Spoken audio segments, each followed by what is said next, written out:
तो एपिसोड के स्टार्टिंग में हमें दिखाया जाता है कि ज़ियाओशेन और किंग यू दोनों ही कायू के पास आती हैं और उससे कहती हैं कि एम्परर ज़ीक्यू को किडनैप करके कहीं ले गया है।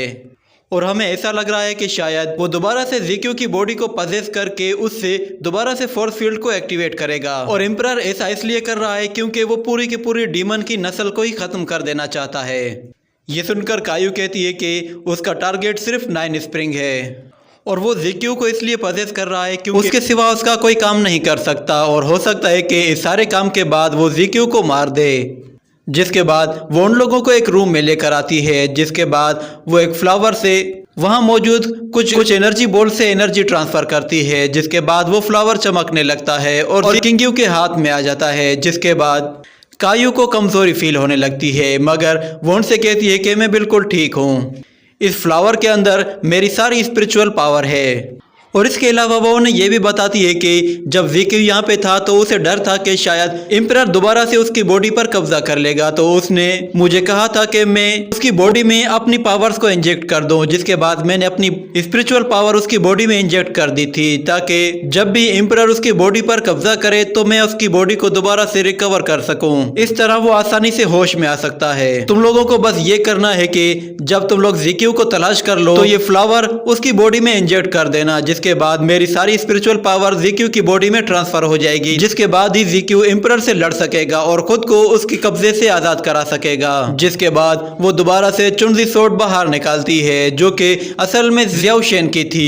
वो ज़ियाओशेन को उसकी चुनजी सोर्ड वापस लौटा देती है, तो ज़ियाओशेन वो सोर्ड लेकर बहुत खुश होता है। वो अपनी चुनजी सोर्ड को दोबारा से अपनी बॉडी के साथ मर्ज कर देता है, जिससे उसकी पावर्स और भी कई गुना बढ़ जाती हैं। और फिर कायू उनसे कहती है कि प्लीज जाओ और जाकर ज़ीक्यू को बचा लो। अगर शेंटिंग फोर्स फील्ड एक्टिवेट हो गई तो हेवन डीमंस का भी खात्मा हो जाएगा। तो वो दोनों ही वहां से चले आते हैं। जिसके बाद हमें दिखाया जाता है ज़ीक्यू को। ज़ीक्यू फोर्स फील्ड को एक्टिवेट करने जा रहा होता है। वो एक बहुत बड़े टावर के ऊपर होता है। जिसके बाद एक बॉक्स से कोई चीज़ बाहर आती है। ये असल में वही रोबोटिक मॉन्स्टर था और इसके अलावा वहाँ पे सभी स्पिरिट बीस्ट भी थे। ज़ीक्यू उन सबको उस टावर के ऊपर ले आता है, जिसके बाद वो उनकी मदद से एक फॉर्मेशन क्रिएट करता है और फिर अपनी पावर्स को हवा में ऊपर भेजता है। जिसके बाद हम देखते हैं कि सभी स्पिरिट बीस्ट अपनी पावर्स को उसकी पावर्स के साथ मर्ज कर देते हैं और वो सारी की सारी पावर दोबारा से ज़ीक्यू की बॉडी की तरफ ट्रांसफ़र होने लगती हैं। जिसके बाद हमें दिखाया जाता है किंग को, जो कि टावर के नीचे खड़े होकर ये सब कुछ देख रहा होता है। उसके हाथ में वही तीनों कलर की एनर्जी बॉल्स भी होती हैं। और दूसरी तरफ हम देखते हैं ज़ियाओशेन और किंग यू दोनों खड़े होते हैं। जिसके बाद ज़ियाओशेन उससे कहता है कि सिस्टर मैं तुमसे कुछ कहना चाहता हूँ। जिसके बाद वो उससे कहता है कि मैं चाहता हूँ कि हमारे बीच का जो कनेक्शन है इसे हम लोग ख़त्म कर दें, क्योंकि अब मेरे पास मेरी चुनजी सोर्ड वापस आ चुकी है, तो मैं अब आपके बगैर भी सरवाइव कर सकता हूँ। ये सुनकर किंग यू कहती है कि अगर तुम वाकई में ऐसा चाहते हो तो फिर ठीक है। वो दोनों ही एक दूसरे के सामने खड़े हो जाते हैं। जिसके बाद किंग यू एक खास किस्म का मंत्र पढ़ती है, जिसकी वजह से वो हवा में ऊपर आ जाती है और उसकी बॉडी से एनर्जी बाहर निकल के चुनजी सोर्ड में ट्रांसफर हो जाती है। और फिर ज़ियाओशेन उस चुनजी सोर्ड को अपने पास दोबारा बुला लेता है। जिसके बाद वो सारी की सारी एनर्जी दोबारा से ज़ियाओशेन की बॉडी में जाने लगती है, जिससे उसे बहुत ज़्यादा तकलीफ होती है, मगर वो उसे बर्दाश्त कर लेता है। जिसके बाद ज़मीन पे आता है तो वो लड़खड़ा के गिर जाता है। जिसके बाद किंग यू उससे कहती है कि क्या तुम ठीक हो?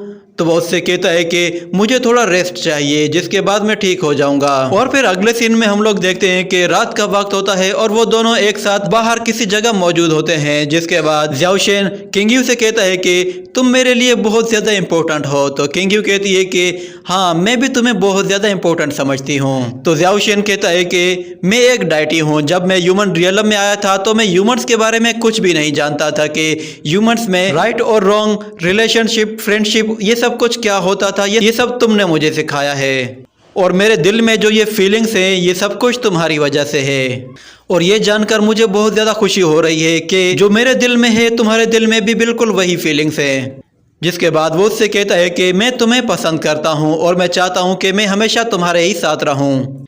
ये सुनकर किंग यू शर्माने लगती है। जिसके बाद किंग यू उससे कहती है कि तुम जानते नहीं कि मैंने कितना इंतज़ार किया है इस लम्हे के लिए, मगर तुमने तो बिल्कुल इजीली सब कुछ बोल दिया।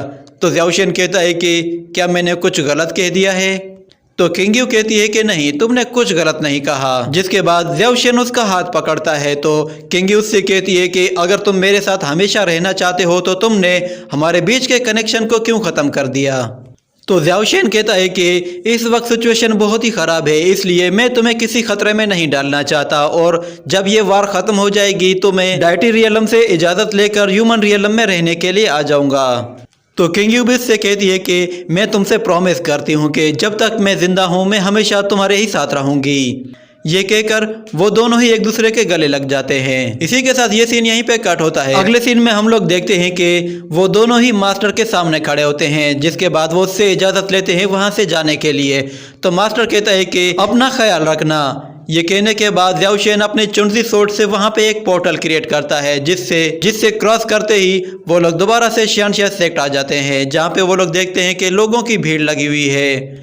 तो वो लोग फौरन से वहाँ पे जाते हैं, जिसके बाद वो देखते हैं कि ज़िक्यू एक टावर के ऊपर मौजूद है और वहाँ पे वो सभी स्पिरिट बीस्ट भी हैं, जिन्हें ज़िक्यू अपनी पावर से कंट्रोल कर रहा है। और फिर ज़िक्यू अपनी एनर्जी से ज़मीन में एनर्जी ट्रांसफ़र करता है, जिसके बाद ज़मीन हिलने लगती है और वो फॉर्मेशन उस टावर के नीचे आ जाती है। जिसके बाद ज़मीन से भी एक फॉर्मेशन बाहर आती है, जो कि ऊपर वाली फॉर्मेशन के साथ मर्ज हो जाती है। इस प्रोसेस के बाद वहाँ पे मौजूद सभी सोल्जर्स की बॉडीज चमकने लगती हैं, जिस पर वो सभी हैरान हो जाते हैं। और फिर जनरल बाई वो सब लोगों से कहता है कि बाई फैमिली हमेशा से जनरेशन टू जनरेशन बॉर्डर को प्रोटेक्ट करती आई है, मगर इस मर्तबा इंपीरियल आर्मी पहले से ज्यादा स्ट्रांग हो चुकी है और अब हम लोग उन स्पिरिट बीस्ट का मुकाबला कर सकते हैं। और फिर गवर्नर कहता है कि जो सबसे ज्यादा पावरफुल है उसी को कंट्री पर रूल करना चाहिए, और इस वक्त बाई फैमिली ही सबसे ज्यादा पावरफुल है। तो वो सारी आर्मी एक साथ बोलने लगती है कि बाई फैमिली दुनिया पर राज करेगी और दुनिया को बचाएगी। और इसी के साथ ये एपिसोड यहीं पे खत्म हो जाता है।